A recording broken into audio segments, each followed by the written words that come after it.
This is one of several vehicles off into a ditch after black ice hit the road Wednesday.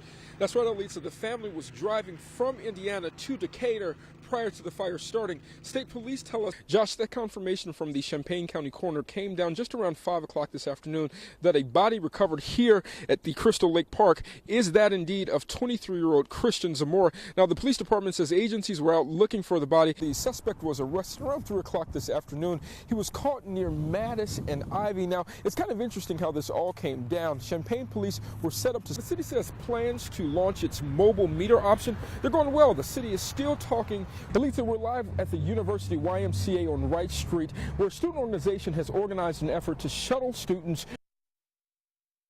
You're watching WICD News Channel 15. Yep. Time to get out of bed at 6:30. Get your day started if you haven't done so already. I wouldn't want to if I were you. I wouldn't want to listen to Katie right now because she's got some bad news about weather. We're sick of all this cold, all of this snow, Katie. Come on. Luckily, there's a remedy to this. It's the volume button. Okay. You can turn this down if you need to. No, turn it up. We want you to hear what she's got to say. Tell us, Katie, what do we have ahead? Well, we do have. The Illinois Department of Agriculture is now accepting proposals for federal specialty crop grants. The more than $600,000 will come from the Specialty Crop Block Grant Program in the Farm Bill. They are available for projects that enhance the competitiveness of Illinois-grown specialty crops in either domestic or foreign markets. The USDA's Agriculture Marketing Service defines specialty crops as fruits, vegetables, tree nuts, dried fruits, as well as horticulture and nursery crops. Applications are due May 1st. Right now, a dying child in Utah has just one wish for Christmas this year. She's asking people to send her Christmas cards on what likely will be her last Christmas. Sam Penrod has this story.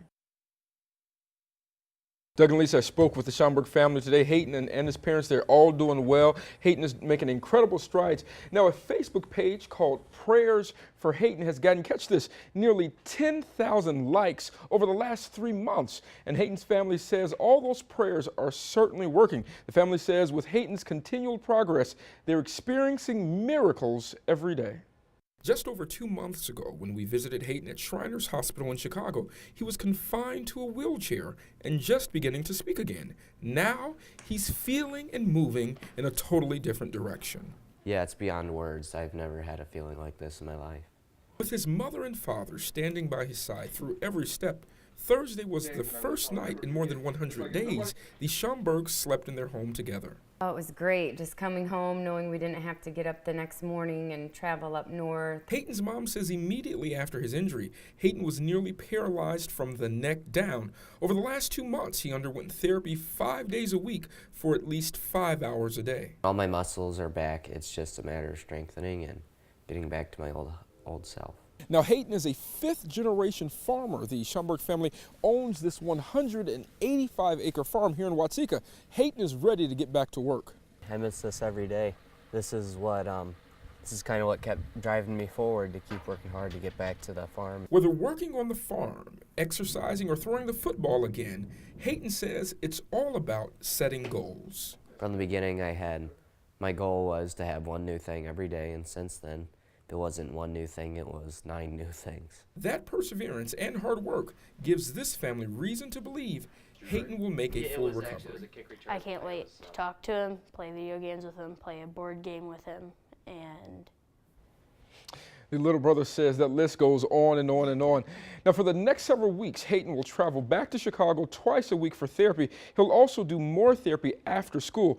Hayden will return to Watseka High School this coming Monday. Again, so happy for that family. Well, Doug, this was truly a close call. Not only did the driver crash into the woman's home, but his vehicle actually went through the woman's bedroom wall while she was sleeping. The woman says it was her guardian angel that saved her. My church, my family. Just the love and support from everybody. It's overwhelming. Emotions still high days after a drunk driver crashed into Sandy Bruce's home. It happened around 2 a.m. Saturday while Bruce was sleeping. The crash immediately woke her up. It just sounded like a sonic boom is what the only way I can describe it. Like a train just coming right straight through the house. Champaign County Sheriff deputies say 31-year-old Seung Lee of Champaign was driving east on Main Street before he lost control of his vehicle. His car struck a tree, then entered a wall straight into Bruce's bedroom. And the paramedics were talking to him also, they could detect the odor of what smelled like an alcohol beverage emanating from his breath. Bruce had knee replacement surgery about a year ago. Since then, she sleeps in her reclining chair in the living room. Investigators say that possibly saved her life. Preliminary assessments indicate the house was shifted off its foundation. The walls now unstable, and there's significant plaster damage. Bruce has lived in this home for more than 20 years. She moved in to take care of her father before he died. Bruce believes her father may have been a guardian angel Saturday morning. Ironically, they both found comfort in the recliner. Towards the end of his life, he would sit out here in his recliner and sleep out here. So maybe it was him. That's why Bruce says there's no hard feelings against the drunk driver, but she hopes he's learned a lesson. This is a house, it's a thing. Things can be replaced, lives can't.